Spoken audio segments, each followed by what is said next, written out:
భావ ప్రకటన, విశ్వాసము, ఆరాధన వీటి విషయంలో స్వతంత్రం, స్వేచ్ఛ. స్వేచ్ఛ అంటే ఏంది, స్వతంత్రం అంటే ఏంది? రెండుకి తేడా ఉందో రెండు ఒకటేనా? స్వ ప్లస్ ఇచ్ఛ, స్వ ప్లస్ తంత్రం, రెండు పదాల కలయిక. అది సంస్కృత పదం. అది ఇచ్ఛ అంటే ఇష్టం, ఆలోచించడం. స్వ ఇచ్ఛ అంటే నా ఇష్టం వచ్చినట్టు ఆలోచిస్తా,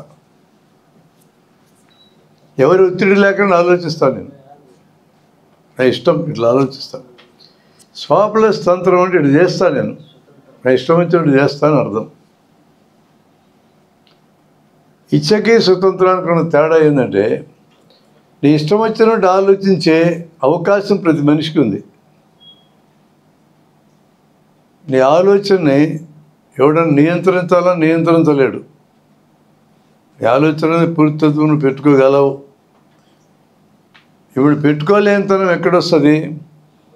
నీ ఆలోచన కూడా అనేక విషయాలు ఇన్ఫ్లుయెన్స్ చేస్తూ ఉంటాయి. ఆలోచన కూడా నువ్వు పెరిగిన వాతావరణం, నీ కల్చరు, నీ భాష, నీ ఆర్థిక పరిస్థితి, నీకు ఇతరులతో ఉండే సంబంధాలు, నీ జెనెటిక్ ఇన్ఫర్మేషన్, నీకు ఎన్విరాన్మెంటల్ ఫ్యాక్టర్స్, ఇన్ని కారణాలతో నీ ఇచ్ఛ కూడా కంట్రోల్ అయ్యి ఉంటుంది.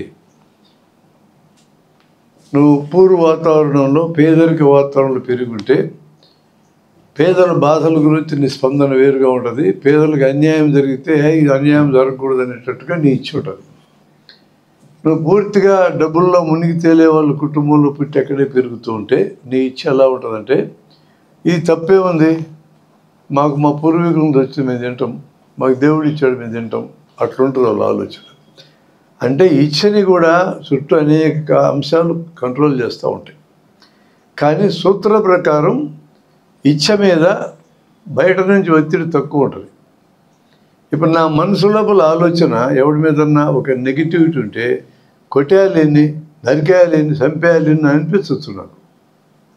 నేను బయటికి చెప్పేదాకా నీకు తెలియదు. నేను మార్చి చెప్పాను నాకు అసలు తెలియదు. నేను ఖచ్చితంగా చంపాలనుకున్నావు, కానీ చంపే క్షణం దాకా అది మంచిగా మాట్లాడుతున్నాను. నీకెలా తెలుస్తుంది? అదంతా నాగరికతల్లో భాగమైనటువంటి కూడా ఉన్నారు. చంపాలనుకుంటే బాహాటంగా ప్రకటించకూడదు. చివరి నిమిషం దాకా వాడు సంతోషాన్ని ఎందుకు ఆగం చేయాలా, తర్వాత పొడిచేయటు అనే బ్యాచ్ ఒకటి ఉంది. ఇది వీటిల్లో అభివృద్ధి, ఆర్థికంగా అభివృద్ధి అనే ఏరియాలో ఈ థింకింగ్ ఎక్కువ ఉంటుంది. వాడిని ఇరకాటంలో పెడతారు. మన వెనకబడ్డ ప్రాంతం రాయలసీమ లాంటి చోట్లయితే వాడిని చంపాలనుకుంటే పర్లాంగ దూరం నుంచి తొడగొట్టి సంపుతో నరుకుతూ ఉంటాడు. ఇది వాడికి అక్కడి నుంచి అర్థమై చిక్కకుండా మారిపోతున్నాడు. నీకు అభివృద్ధి అయిన ఏరియాలో నువ్వు తప్పించుకోలేవాడు. చివరి నిమిషం దాకా నీకు తెలియనాడు. లేదా మంచిగా మాట్లాడతాడు, షేక్ హ్యాండ్ ఇద్దరు పొడిచిపారిలోకి వెళ్ళిపోతాడు. అట్లా కల్చర్లో తేడా ఉంటుంది. అంటే కొన్ని కల్చర్స్ అట్లా ముందుగా దూకుడుగా ప్రకటిస్తే, కొన్ని కల్చర్స్ ప్రకటించవు. ఏమైనా నీ మనసు లోపల ఉండే ఆలోచనని నీవుగా ప్రకటించేదాకా ఇతరులకు తెలిసే అవకాశం ఉండదు. నీవున్న సర్కమ్స్టాన్సెస్ని బట్టి కొంత ఊహించవచ్చు ఎవరైనా, ఖచ్చితంగా ఇదేం చెప్పలేము. పోనీ మనసులో ఉన్న నా ఇచ్ఛని, నా ఆలోచనని ప్రకటిస్తే నీకు తెలుస్తుందా అన్న? నేను ఉన్నదన్నట్టు ప్రకటిస్తే నీకు తెలుస్తుంది, కానీ ఒకటి ఉంటే ఇంకో రకంగా నేను ప్రకటించినా నీకు తెలియదు. అంటే నా ఇచ్ఛని దాచుకునే అవకాశం నాకుంది. ఇచ్ఛని ప్రైవేటు విషయం అంటామా లేదా? ఇచ్ఛని ప్రైవేటు విషయం. నీ మనసు లోపల ఉన్నంతసేపు నీ ప్రైవేటు విషయం. ఇప్పుడు మన పవన్ కళ్యాణ్ గారు ఊపితే జనం అందరూ ఊగిపోయారు అనుకో, వాడికి స్వేచ్ఛ పనిచేయటంలా. ఎవరిచ్ఛ కింద ఉన్నాడైనా? పవన్ కళ్యాణ్ ఇచ్ఛలో వాడు పనిచేస్తున్నాడు. మోడీ ఇచ్ఛలో హిందువులు అందరూ పనిచేస్తున్నారు. పవన్ కళ్యాణ్ కూడా పనిచేస్తున్నాడు. ఆయన ఇచ్ఛలు, ఆయన ఆలోచన వరకు మనం మాట్లాడినప్పుడు ఇచ్ఛను వాడతాం. పని కూడా అట్లే చేశారనుకో, నేను సనాతనవాదిని ప్రకటించాడు. పనిలో ఒక భాగం మాట, ఇంకో భాగం చేత. ఆ మాట వరకు ప్రకటించేసినాడు ఆయన. అంటే సనాతనవాదిని అనే మాటని ఇంకొకరి ఇన్ఫ్లుయెన్స్లు ప్రకటించాడు అనుకో, అది తంత్రం కింద వచ్చింది. మాట తంత్రం, పని తంత్రం. ఇచ్చ అనేది ఆలోచన కూడా పనే కదా, అక్కడ కూడా తంత్రం మీద వాడకూడదు అని ఆర్గ్యుమెంట్ ఉంది. ఆలోచన కూడా పనే. ఆ కంటెక్స్ట్లో చూసినప్పుడు ఆలోచనను కూడా స్వతంత్రం పరతంత్రం అన్నమాట వాడచ్చు. కానీ మనం 2 పదాలను ఎట్లా పెట్టుకున్నామంటే, మన లాంగ్వేజ్లో 2 పదాలని తలకాయలు ఉన్నంత వరకు ఇచ్చ కింద, బయటకు వచ్చినప్పుడు తంత్రం కింద పెట్టాం. బయటకంటే మాట రూపంలో చేత రూపంలో వస్తే. స్వతంత్రము అని అన్నప్పుడు నీ ఇచ్చ మీద నీకే కంట్రోల్ ఉండాలని అర్థం, నీ పని మీద. స్వేచ్ఛ అన్నప్పుడు నీ ఆలోచన మీద నీకే కంట్రోల్ ఉండాలని అర్థం. అది ప్రైవేటు విషయం. స్వేచ్ఛ ప్రైవేటు విషయం. నువ్వేం ఆలోచిస్తున్నావో నీ ఇష్టం, ఎవరికైనా చెప్పాలనుకుంటే చెప్తావు, వద్దనుకుంటూ ఊరుకుంటావు.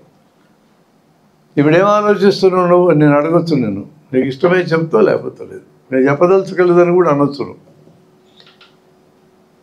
నీ పర్సు టీ చూస్తా నేను అడగకూడదు.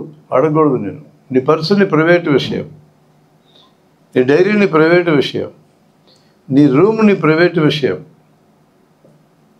ఇతరులకి ఎటువంటి ఇబ్బంది కలిగించినటువంటి ఆలోచనలు ఏం చేసినా నీ సొంత విషయం. అది నీ స్వేచ్ఛ పరిధిలోకి వస్తుంది. స్వేచ్ఛకి పరిమితులు ఏందన్నాం.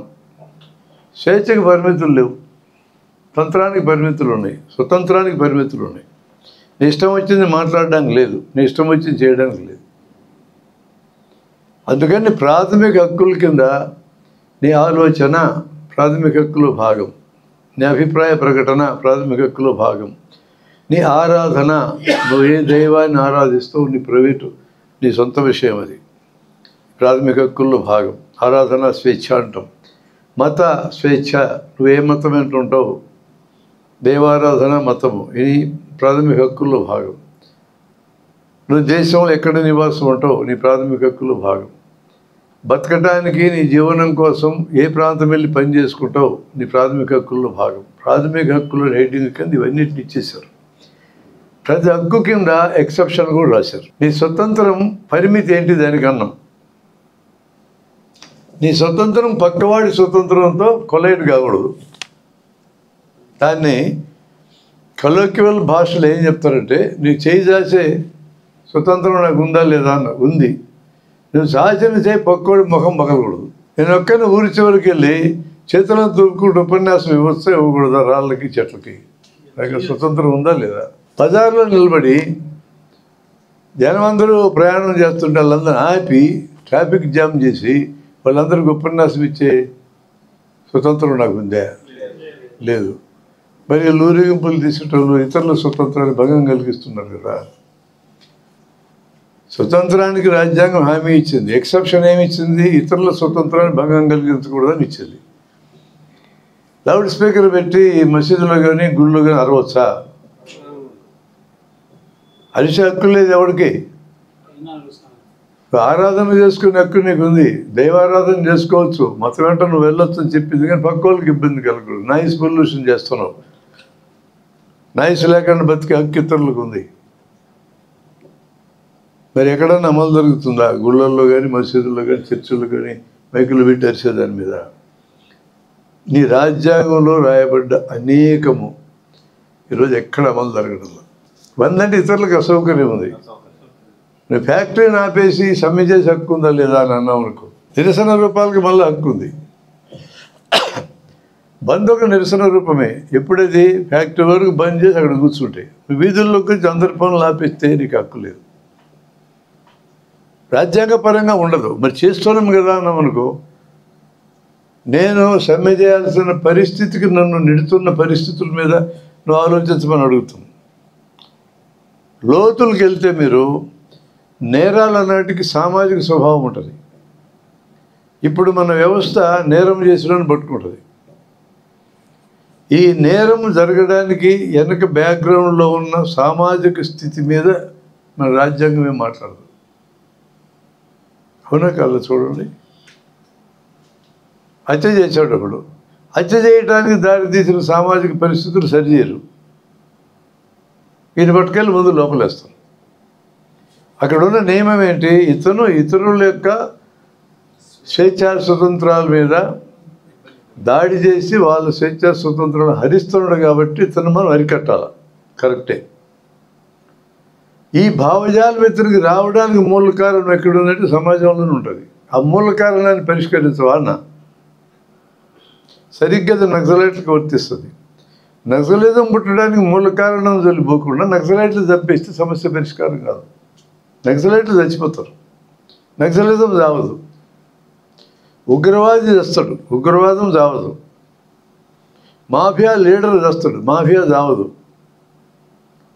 ఉగ్రవాదాన్ని, మాఫియాని, నక్సలైట్ల యొక్క ప్రవర్తన సృష్టించేది వ్యవస్థే. సృష్టించే ఆ వ్యవస్థ తన తప్పుదిద్దుకోవడం సిద్ధపడకుండా మనుషులు తొలగించే కార్యక్రమం పట్టుకుంది. ఈ వ్యవస్థకు ఉండే లక్షణం ఏంటంటే లాభాపేక్షతో వస్తువులు అమ్ముకొని లాభాలు పోగేసుకోవడం తప్ప ఇంకోటి పట్టదు. తనకు లాభం వచ్చేటట్లయితే ఏమైనా అమ్మడానికి సిద్ధమే. అది వ్యవస్థ లక్షణం. శవపేటికలే నమ్ముతుందని అడిగాను నేను. లాభం వచ్చేటట్లయితే శవపేటికే నమ్ముతా, మరి శవాలు ఎట్లా అన్నా? అవసరమైతే శవాలను తయారు చేస్తా పేటికలు నింపడానికి. ఇప్పుడు ఇజ్రాయెల్ హమాస్ యుద్ధంలో చేస్తున్న పని ఇది, శవాలను తయారు చేయడం కాక శవపేటికలు నింపడానికి. మరి అంతమంది మనుషులు చేస్తే మానవ జాతికి నష్టం కదా. నష్టమైతే కానీ నాకు లాభాలు వస్తున్నాయి. ఆయుధాలు దేనికి పనికి వస్తాయి? మన కామన్ సెన్స్ ఏం చెప్తుంది? చంపడానికి తప్ప దేనికి పనికిరావు. ఆయుధం తయారు కావడానికి కనుక మానవ సంపద ఉందా లేదా, మానవుడి శ్రమ ఉందా లేదా? మరి ఈరోజు మొత్తం ప్రపంచంలో ఉన్న మానవాళి సృష్టించిన సంపదలో 1/3 ఆయుధాల మీదనే ఖర్చు అయ్యింది. ఈ సంపదను అలా ఖర్చు కాకుండా ఉంచగలిగే వ్యవస్థ ఉంటే ప్రపంచంలో ఆకలి ఉండదు, ఇల్లు లేని పరిస్థితి ఉండదు, చదువు లేని పరిస్థితి ఉండదు, అనారోగ్యం ఉండదు. ఒక మోడెస్ట్ లెక్కది. కానీ అవన్నీ ఉన్నా కూడా యుద్ధాలు కావాలని కోరుకుంటున్నారు. కారణం ఏంటి? యుద్ధాల్లో వచ్చినంత లాభం పర్సంటేజ్ దేంట్లో రాదు. యుద్ధాల్లో మరణిస్తారు కదా, మరణిస్తారు. తను కానంత వరకు ఇబ్బంది లేదు తనకి. ఒకవేళ యుద్ధం అనేది వచ్చినాక ఇతరులైనా తను చావడా? తనైనా సావని, లాభాలు రావాలా? ఇది ఎక్కడ వైపరీత్యం అంటే అంతే, అట్టే ఉంటుంది వ్యవస్థ లక్షణం. మార్క్స్ అనే ఒక పెద్ద మనిషి ఈ వ్యవస్థ ఎట్లా పతనమైందో పుస్తకం రాసినాడు. ఇప్పుడు కొన్ని సమస్యలని వ్యవస్థ పరిష్కరించలేక దీని మీద మార్క్స్ ఏం చెప్తున్నాడో చదవడం మొదలుపెట్టారు జనం. చదవడం మొదలెట్టారుగా టచ్ చేయటం మొదలెట్టాడు. ఆడి చదువుకున్నాడు ఏం చేస్తాడు? వ్యవస్థను కాజేసి తట్టని ఆలోచిస్తాడు. అయినా సరే పుస్తకాలు అమ్ముడు పోవాలి. అట్లా ఉంటుంది వ్యవస్థ లక్షణం. లాభాల మీద పనిచేసే వ్యవస్థ లాభాల కోసమే పనిచేస్తుంది. సంక్షేమం కోసం పనిచేసే వ్యవస్థ అట్లా ఆలోచించదు. మానవుడి శ్రమలోంచి పుట్టినటువంటి వస్తువులు మానవులందరికీ ఎట్లా ఉపయోగపడతాయి, అందరూ సుఖశాంతులు ఎట్లా బతకాలి, అందరూ ఎట్లా అభివృద్ధి కావాలి, ఎట్లా బాగుండాలని ఆలోచిస్తా వ్యవస్థ. అది ఇప్పుడు వస్తుందా రాదా కాదు. ఆ వ్యవస్థ అట్లాంటిదాన్ని వచ్చిందని చూసింది సమాజం ఒకప్పుడు. ఇప్పుడు లేదు, కానీ చూసింది సమాజం. 17 తర్వాత రష్యాలో చూసినారు కొన్నాళ్ళు, చైనాలో కొన్నాళ్ళు 49 తర్వాత చూశారు. పోయినాయి మళ్ళీ. అవి ఎట్లా వచ్చినాయి, ఎందుకు వచ్చినాయో స్టడీ చేస్తే మనకు వచ్చిన కారణాలు అర్థమవుతాయి. పోయిన దానికి ఎందుకు పోయినా కూడా స్టడీ చేస్తే తెలుస్తాయి. వ్యవస్థ చాలా సుదీర్ఘకాలం నడుస్తుంది కాబట్టి వస్తుంది పోతుంది. చివరికి మొత్తం మీద సమాజం ముందుకే నడుస్తారనుకున్నాం మనం. వెనక్కపోవడానికి సిద్ధపడదు సమాజం. ప్రతి ఒక్కరికి పని ఉండాలా, తిని ఉండాలనే దాన్ని మీరు సోవియట్, రష్యా, చైనా దాకా వెళ్ళొద్దండి. బ్రిటన్ కూడా సాధించింది, స్కాండినేవియా దేశాలు సాధించారు. ఇంకా పెట్టుబడిదారీ వ్యవస్థలేవి. పెట్టుబడిదారీ వ్యవస్థలే సాధించినాక సోషలిస్ట్ వ్యవస్థను సాధించడానికి అడ్డంకి ఏముంది? ఇది యుటోపియా, ఊహాజనితం, సాధ్యం కాదనేటోళ్ళు ఉన్నారు. సాధ్యం అయిందిగా చూసాంగా మనం. అసాధ్యం ఎట్లయితుంది? మన దగ్గర రాలే, వచ్చిందిగా కొన్ని చోట్ల. ఆ డైనమిక్స్ను స్టడీ చేయాలి మనం. స్టడీ చేయాల్సిన అవసరం ఎందుకు వచ్చిందంటే రాజ్యం అనేది స్టేట్, ఇప్పుడున్న రాజ్యం అనేది ఎవరు ఒకరి కోసమే పనిచేస్తుంది. డబ్బున్న వాళ్ళ కోసమో లేని వాళ్ళ కోసమో. ఇద్దరి కోసం పనిచేయడం కుదరదు. పరస్పర విరుద్ధ ప్రయోజనాలు ఉన్న సమూహాలు ఉన్న దగ్గర రాజ్యం ఏదో ఒక సమూహానికి పనిచేస్తుంది. ఇది సూత్రం. ఇప్పుడు ఏ సమూహం కోసం రాజ్యం పనిచేస్తుంది? మన రాజ్యం. మన దేశం డబ్బున్న సమూహం కోసం పనిచేస్తుంది. వనరులు లేని, శ్రమ చేసినా ఫలితం రాని, అంటే ఆర్థిక న్యాయం అమలు జరగని, సామ్యవాదం అమలు జరగని జనం ఎవరున్నారు, వాళ్ళ కోసం పనిచేయటం. టాప్ 10%గా ఉన్న వాళ్ళ చేతుల్లో దాదాపు 60 వంతులు వనరులని నా చేతుల్లో ఉన్నాయి. కాలం గడిచే కొద్దీ 1919 నుంచి 35 ఏళ్లలో వెల్త్ కాన్సన్ట్రేషన్, సంపద యొక్క కేంద్రీకరణ ఎక్కువైపోయింది. మన ఇండియాలో కూడా ఎక్కువైంది. జనమందరూ కలిసి సంపదను సృష్టిస్తే కొందరికే దక్కలు కావటం అనేది అది సామాజిక న్యాయం కింద రాదు కదా. సోదర భావము, సహోదరత్వం అన్నారు చూడు, సౌభ్రాతృత్వం, సోదర భావము. మన ప్రతిజ్ఞ కూడా స్కూల్లో వాడుతాం ఆ పదాన్ని. సోదర భావము అంటే సహోదర భావం లేకుండా సమానత్వం రాదు, సమానత్వం లేని చోట స్వేచ్ఛ కూడా రాదు. అది ఒకదానికి కూడా లింక్ ఉన్న సబ్జెక్టులే. ఏంటా లింక్ వరుస? సోదరత్వాన్ని మీరు ఎక్కడి నుంచి అర్థం చేసుకుంటారంటే, మీ ఇంట్లో నీ అక్కచెల్లెళ్ళు అన్నదమ్ముల మధ్య సహోదర భావం ఉంటుంది. గిల్లిగజ్జాలు పడతారు, తిట్టుకుంటూ అరుచుకుంటూ చిన్న చిన్న దెబ్బలాలు ఆడతారు. అయినా కూడా పెద్ద అయిన తర్వాత నీకు ఆ చిన్నప్పుడు ఏముండవు, వాళ్ళ వరకు మాయమైపోతుంది. చిన్నప్పుడున్న వాటిని చూసి తల్లిదండ్రులు ఈ పిల్లలు ఇట్టున్నారు ఏందని గందరగోళం పడాల్సిన పనిలే. అవన్నీ ఎదుగుదలలో భాగం. కుక్క పిల్లలు ఎట్లయితే ఒకదాని మీద పడి కమరబడి కరుచుకునేట్టు కనపడుతుంది, కరుచుకోవి గాయాలు కావాటికి. చూసారా మీరు? ప్రేమతో కోరుకోవటం ఎట్లా, పిల్లలు కూడా అట్లే దాంట్లో భాగమే. దాన్ని సీరియస్గా తీసుకొని తల్లిదండ్రులు కానీ అమ్మ ఇట్టున్నారు ఏందని చెప్పి నువ్వు సీరియస్గా భావించి దాన్ని సరిచేయడానికి పూనుకున్నావు అంటే ఫిక్స్ అయితే. భారత ప్రజలందరూ మేము సహోదరులము అంటే కులము, మతము, ప్రాంతము, జెండర్, జాతి అన్నిటిని అవతల పెట్టి ఒకరి కోసం ఇంకొకరు నిలబడాలని అర్థం. దాని అర్థం అది. అంతగా ఊహించినారు మన రాజ్యాంగ నిర్మాతలు. దేశం అట్లుండాలని ఊహించినారు వాళ్ళు. అలా అనుకున్నప్పుడు భిన్నాభిప్రాయం ఉంటే చాలా స్వేచ్ఛగా మాట్లాడుకోగలరు. భిన్నాభిప్రాయం ఉన్నందుకు గాను ఎవరి మీద ఒకరు పర్సిక్యూషన్ ఏం చేసుకోరు, అభిప్రాయం ప్రకటిస్తారు, మళ్ళీ మామూలుగా ఉంటారు. దీన్ని మనం నేర్చుకోవాలన్నప్పుడు ఎట్లా ఉంటుంది? మన సంస్థల్లో భిన్నాభిప్రాయాలు రావాలి, ఫ్రీగా మాట్లాడుకోవాలి, మళ్ళీ మామూలుగా ఉండాలి, మళ్ళీ మామూలుగా ఉండాలి. అదికే ఆఫ్టర్ ఎఫెక్ట్ ఉండకూడదు. మన వెంట ఇది నాకు వ్యతిరేకంగా మాట్లాడినాడు కథ చూడాలా అనేది ఉండకూడదు. వ్యక్తి గౌరవము, వ్యక్తులు ఆర్థికంగా వ్యత్యాసాలు ఉండొచ్చు కానీ గౌరవం అనేది మనిషిని కదిలిస్తుంటుంది. ఇప్పుడు మా హాస్పిటల్లో కొత్త కొత్త పిల్లలు చేరుతూ ఉంటారు స్టాఫ్గా. చిన్న చిన్న ఆదాయాల కోసం వచ్చి పనిచేస్తారు, ఇంట్లో కుటుంబాన్ని నడుపుకోవడం కోసం. కానీ వాళ్ళు గౌరవానికి భంగం కలిగిస్తున్నట్టు మా వాళ్ళు ఎవరు ప్రవర్తించకూడదు, రూల్ అది. చిన్నోళ్ళు పెద్దోళ్ళని వాళ్ళ ఆర్థిక స్థితి, వాళ్ళ కులము, వాళ్ళ మతము, ప్రాంతము, జాతి ఆధారంగా ఎక్కువ తక్కువలు చూడకూడదు అనే రాజ్యాంగ నియమంకి అనుగుణమైంది అది, ఆ ప్రవర్తన. వీళ్ళు మాకంటే చిన్నోళ్ళు, వయసులో చిన్నోళ్ళు, డబ్బులో చిన్నోళ్ళు, తెలివితేటలు చిన్నోళ్ళు కాబట్టి నేను తక్కువగా చూడొచ్చు అనే అభిప్రాయం ఎవ్వరికి ఉండకూడదు ఈ దేశంలో అని రాజ్యాంగం హామీ ఇచ్చింది. ఆరాధనా స్వేచ్ఛ, దేవుని నమ్మే స్వేచ్ఛ ఎక్కడ దాకా ఎక్స్టెండ్ చేసిందంటే నీ ఇష్టం వచ్చిన మతం ఏంటో నువ్వు ఉండు, నువ్వు వద్దనుకుంటే మతం మారిపో, వాళ్ళు వద్దనుకుంటే మతాన్ని కూడా వదిలేసుకో స్వేచ్ఛ ఇచ్చింది. నీ ఇష్టం, మతానికి రాజ్యానికి సంబంధంలే. దీన్ని పాశ్చాత్య ప్రపంచం సాధించినట్టుగా మన దేశం సాధించాలి. పాశ్చాత్య ప్రపంచము ఒక ఫేజ్లో నుంచి వచ్చింది అది. అంటే రాజ్యాన్ని పూర్తిగా మతం కంట్రోల్ చేసి అనేక అరాచకాలు జరుగుతూ ఉంటే సాక్షిభూతంగా ఉండి ప్రజలకు బాధలు పెంచుకుని వందలేళ్ళు తట్టుకోలేక జనం తిరగబడి, రినైసెన్స్ సాంస్కృతిక పునరుజ్జీవకాలు తిరగబడి జనము మతానికి రాజ్యానికి సంబంధం ఉండకూడదు తీర్మానం చేసి రద్దు చేసినారు. దాన్ని చర్చను విడదీసేసినారు. ఒకప్పుడు చర్చి ప్రభావం రాజ్యం మీద చాలా ఉండేది. భూస్వాముల కాలంలో చర్చికి కూడా ఒక వాటా ఇచ్చేవాళ్ళు పన్నులో, రాజుకి ఇచ్చేదే కాకుండా చర్చికి కూడా ఇవ్వాలి.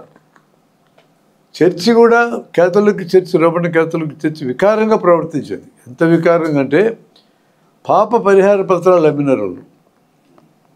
అంటే పాపం ముందుగా రేపు చేస్తా పాపం వరకు వాళ్ళు కొనుక్కొని పెట్టుకుంటాడు. రేపు ఒకరిని సాగు కొట్టాలనుకుంటే సాగు కొడితే ఇంత రేటు, ముందే పత్రం కొనుక్కునేది సాగు కొట్టి వచ్చింది.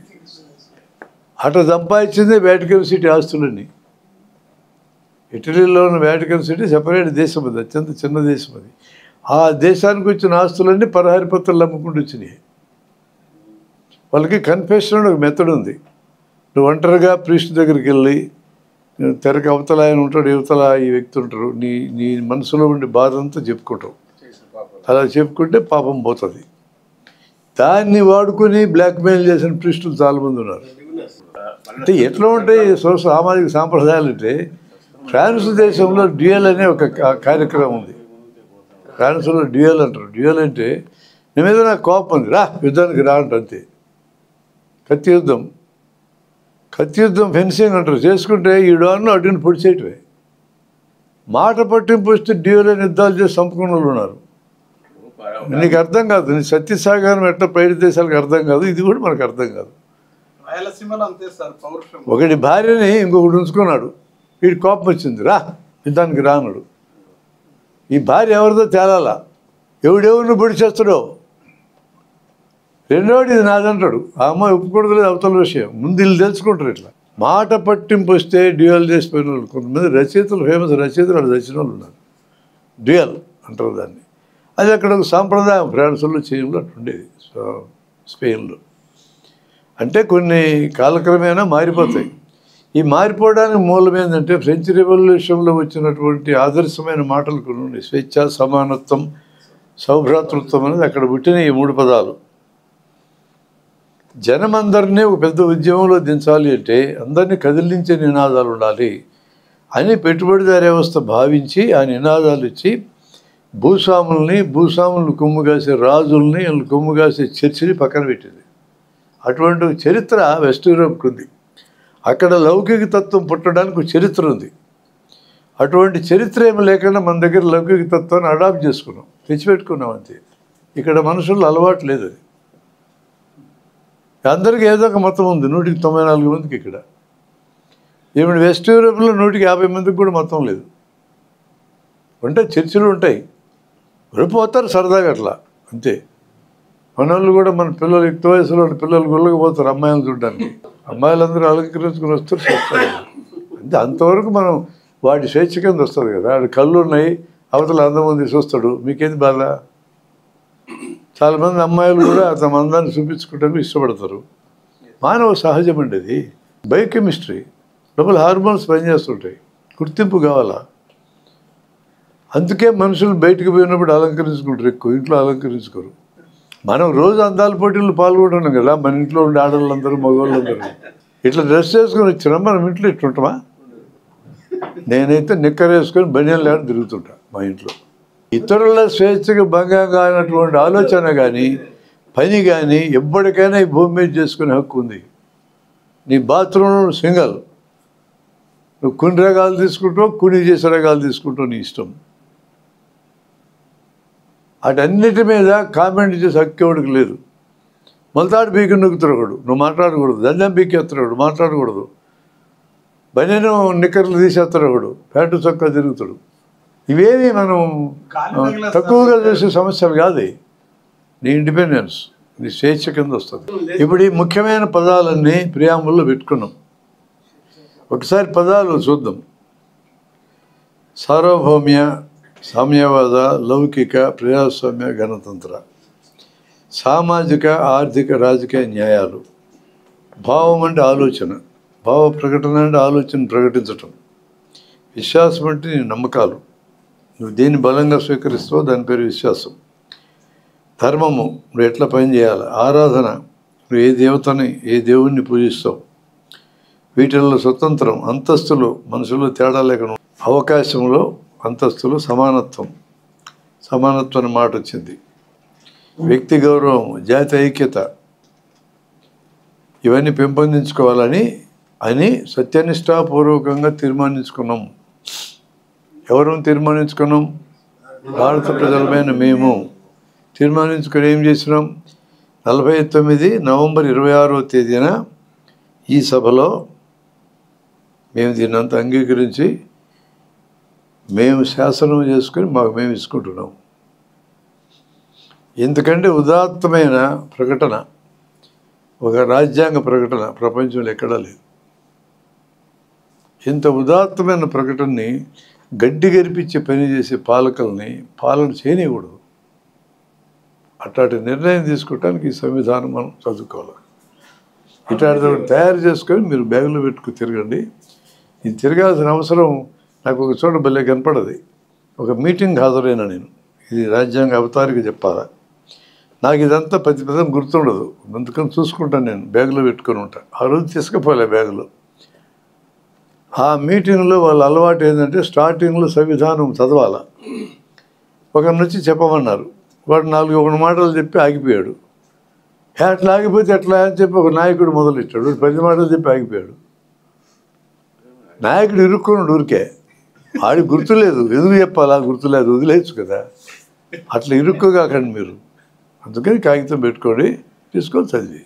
ఈ దగ్గర ఉంటే 20 పదాలు ఉన్నాయి ముఖ్యమైన, ఏ ఒక్క పదం తీసుకొని అర్ధగంట ఉపన్యాసం ఇవ్వచ్చు. అదే సోదరత్వం,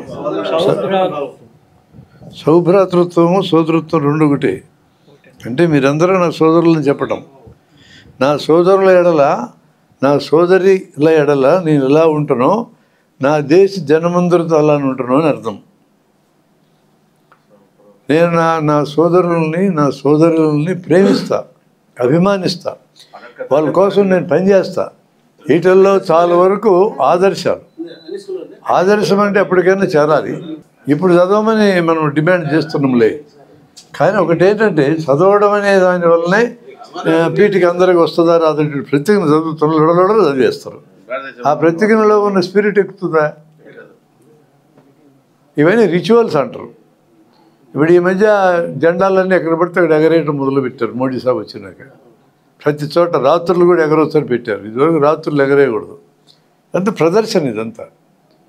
దాని అర్థం దేశభక్తి ఆయనకి పెరిగిందనే. మీరందరూ దేశభక్తి పెంచుకొని మేము చెప్పినట్టు ఏమన్నా రాని, మనం పెంచుకోవాలి దేశభక్తిని. ఆయన ఏమిటి పార్లమెంట్ మీద సింహాలనే మార్చినాడు. కోపంతోనే సింహాలు వచ్చినాయి. ఇప్పుడు ఇదివరకు ప్రశాంతం కూడా సింహాలు పోయి, ఎవరి మీద కోపం చూపుతున్నాయి నీ సింహాలు? మోడీ అంటే ముస్లింల మీద. ముస్లింల మీద వాళ్ళు ప్రకటించే ద్వేషభావాలన్నీ వాళ్ళ మనసుల్లో తెచ్చే కాదు. ఈ ఫండమెంటల్ మనకు అర్థం కానంతకాలం దెబ్బతింటాం. ఆర్ఎస్ఎస్కి, బీజేపీకి ముస్లింల మీద పగలేదు. ముస్లింలు ఉండాలి, దేశం వదిలిపెట్టి పోకూడదు. వాళ్ళు భయపడతా ఉండాలి, వాళ్ళు భయపెడతా ఉండాలి. మనము భయపడిన వాడు గుంపు అవుతాడు. అది సైకలాజికల్ సూత్రం. భయపడినోడికి అభద్రత వస్తుంది. అభద్రతలోంచి బయటపడడానికే మనుషులు గుంపు అవుతారు. మనుషులు గుంపులు ఎందుకు జీవిస్తారంటే అభద్రతని ఓవర్కమ్ కావడానికి చేస్తున్నారు. కనపడుతుంది మనకి మాటలు చెప్పి బొక్క పెడుతున్నారు. వాళ్ళకి ఎటు బొక్క పెడుతున్నారు, మనకే పెడుతున్నారు. ఇందాక చెప్పిన ఫాస్టాగ్ దొబ్బుడే దేవుడికి ఎక్కువ కార్లు మనకే ఉన్నాయి, మనకేది. దాని చాటున మొత్తం దోపిడీని దాచిపెడుతున్నారు వాళ్ళు.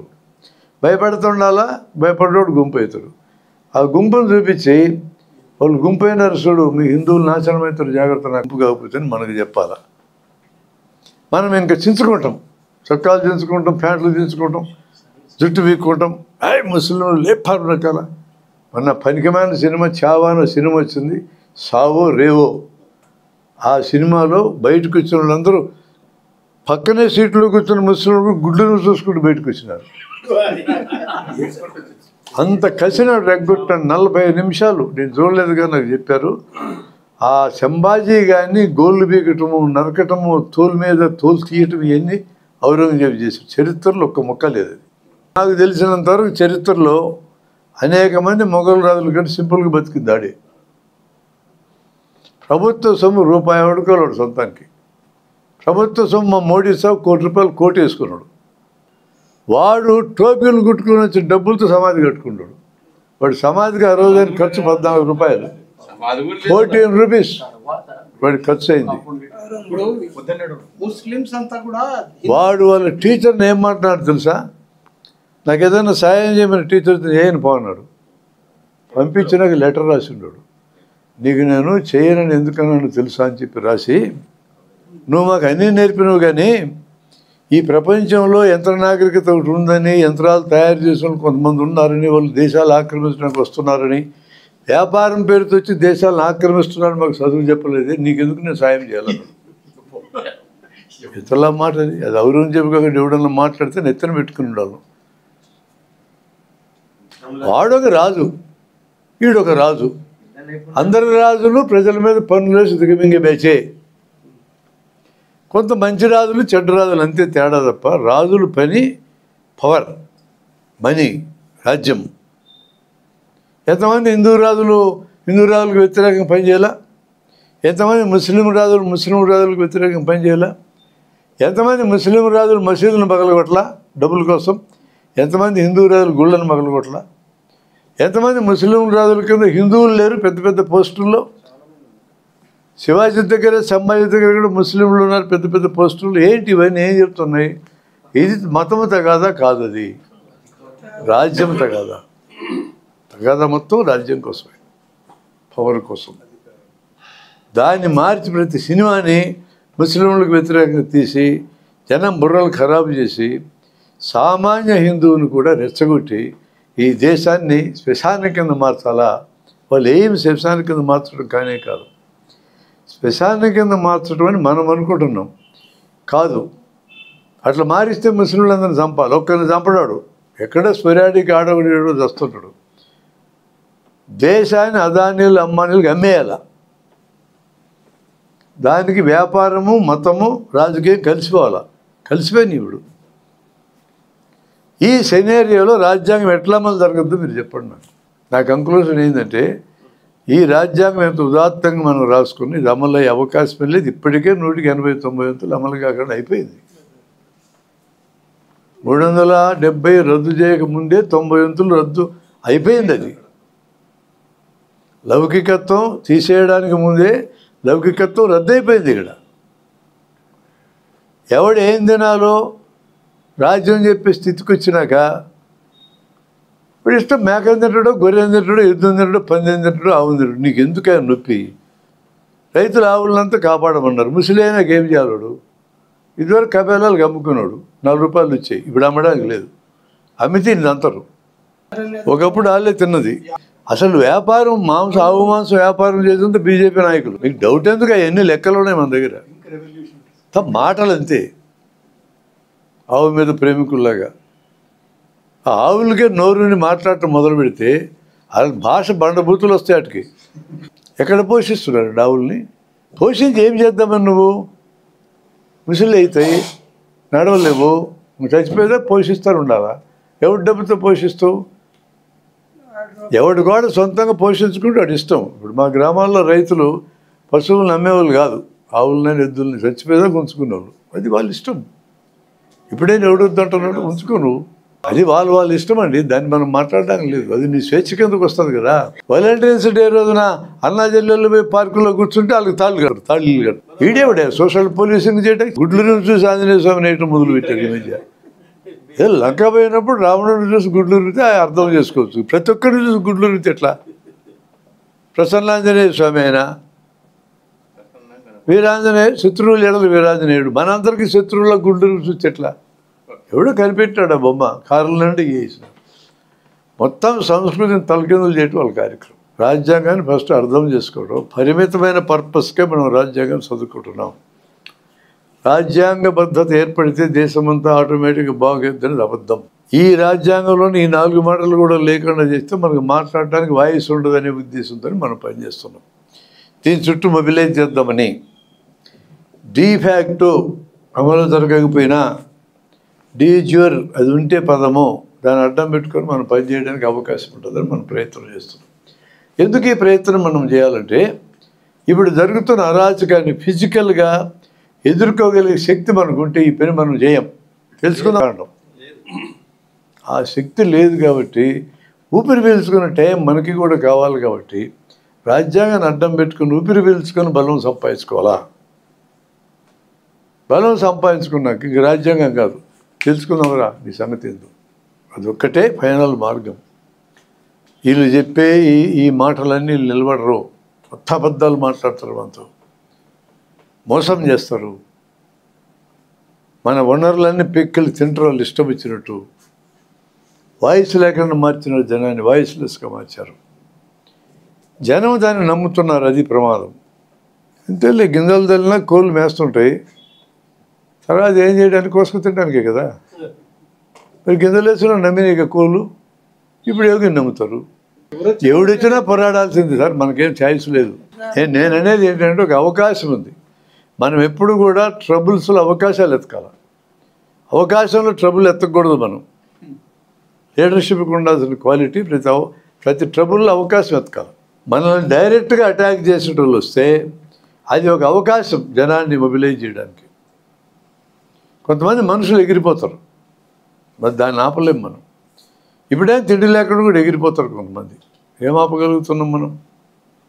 అన్యాయమైన కేసులు జైల్లో పడుతున్నారు, ఏం ఆపగలుగుతున్నాం? సంజీవ భట్ అనే అతను గుజరాత్ అల్లర్ల టైంలో మోడీ గారు ఆఫీసర్లకు ఇచ్చిన ఇన్స్ట్రక్షన్ బయట పెట్టినందుకు కానీ ఇప్పుడు యావజ్యం శిక్ష లోపల ఇస్తారు. ఏం ఆపగలిగినాను? నిజాయితీ కలిగిన ఆఫీసరు. హేమంత్ కర్కారే బాంబే అల్లర్ల టైంలో చంపేసింది హిందువులే. హూ కిల్డ్ కర్కారే బుక్ ఉంది, చదవండి, ఎవిడెన్స్లు ఇచ్చాడు వాడు. బయటకు వస్తుందా? అది ఎప్పటికీ రాదు. హరేన్ పాండ్యా అనే రెవెన్యూ మంత్రిని గుజరాత్, అతను ఎవరు చంపారు ఎప్పటికైనా బయటకు వస్తుందా? జడ్జి లోయ అలా మరణించినాడు, బయటకు వస్తుందా?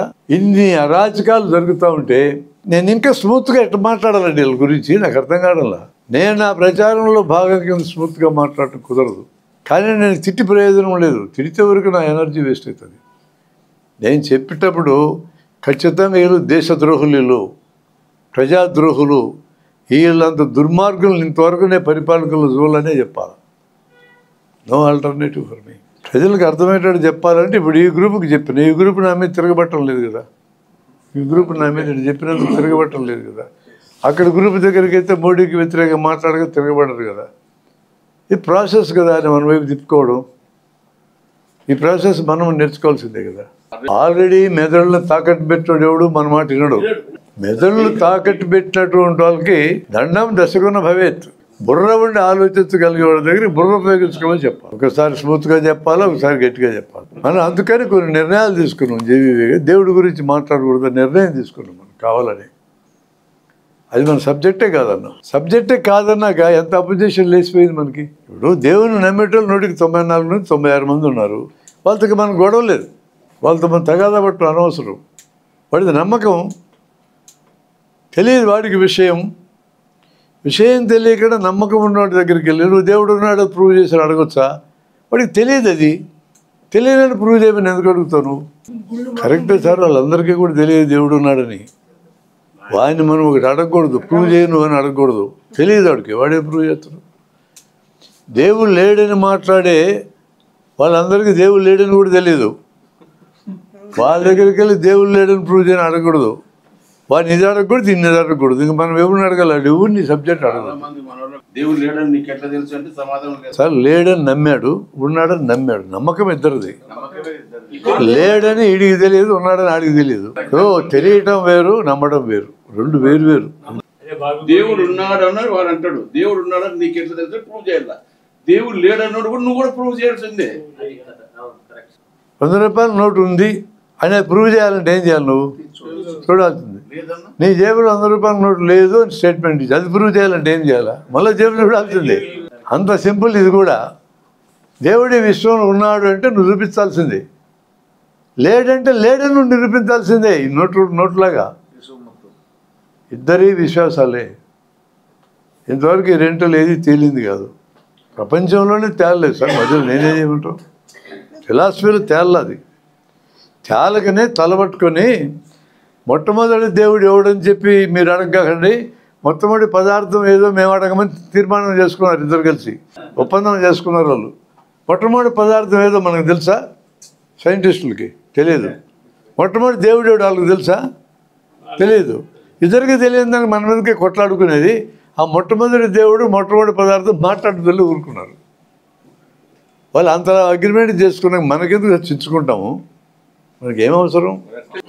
సైన్స్ ఎన్ని పేజీలు ఉంటుంది మొత్తం ప్రపంచంలో? సైన్స్కి సంబంధించిన సబ్జెక్టు కోట్ల పేజీలు ఉంటుంది కదా. నాకు ఒక్క పేజీలోనైనా ఒక్క లైన్లోనైనా దేవుడు మతము కులం అనే పేరు నాకు చూపిస్తుంది. మరి మన జీవితాన్ని ఎంత ప్రభావితం చేసే సైంటిఫిక్ అడ్వాన్స్మెంట్స్ ఎక్కడా దేవుడి గురించి మాట్లాడకపోతే మనకేం అవసరం వచ్చింది? పనుకోవడానికి తప్ప దేనికి పనికిరా సబ్జెక్ట్. ఫిలాసఫీలో మాట్లాడుకోవచ్చు విడిగా, రోజువారీ జీవితానికి అది అనవసరమైన సబ్జెక్ట్. అది అర్థమైతే ఎంత మేలో తెలుసా? ఇప్పుడు ఒక కుటుంబం ఉంటుంది, భార్యాభర్త. భర్తకి దేవుడు లేడనే హేతువాది భావాలు ఉంటాయి, భార్యకేమో వీరభక్తి.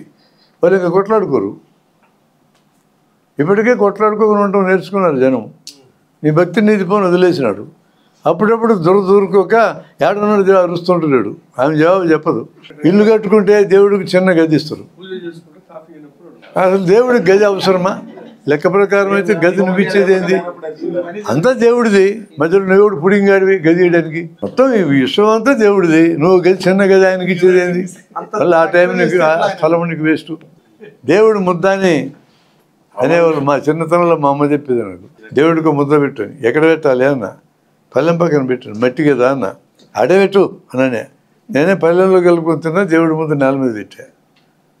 ఎందుకు పెట్టాలా అన్న? నాకు ఆకలికి ఉంది, అది కూడా తింటాలే అన్న. అప్పుడు బాగా దొరికేది కదా తిండి మాకు. అది దేవుడికి ముద్ద పెట్టాలన్నది ఆమె. ఎందుకనంటే వచ్చి తింటారు రాత్రినే. రాత్రి అంతా కాపలా కాసిన, 2 రాత్రులు కాపలా కాసిన. ఇంట్లో అందరూ నిద్రపోయినాక వచ్చి తినిపోతారేమో అని. 3వ రోజు మా అమ్మని అడిగిన, ఏమి రాలేదు తినడానికి, వేస్ట్ అయిపోయా ముద్ద అన్న. వస్తాలారా నీకెందుకని? రాలేదు కదా, నువ్వు చెప్పినా వస్తాడని నేను కాపలా కాసిన. ఆ ముద్ద వేస్ట్ అయిపోయి చెవులు తినిపోయినాయి, నేనే తిన్నుదును కదా అన్నాను నేను.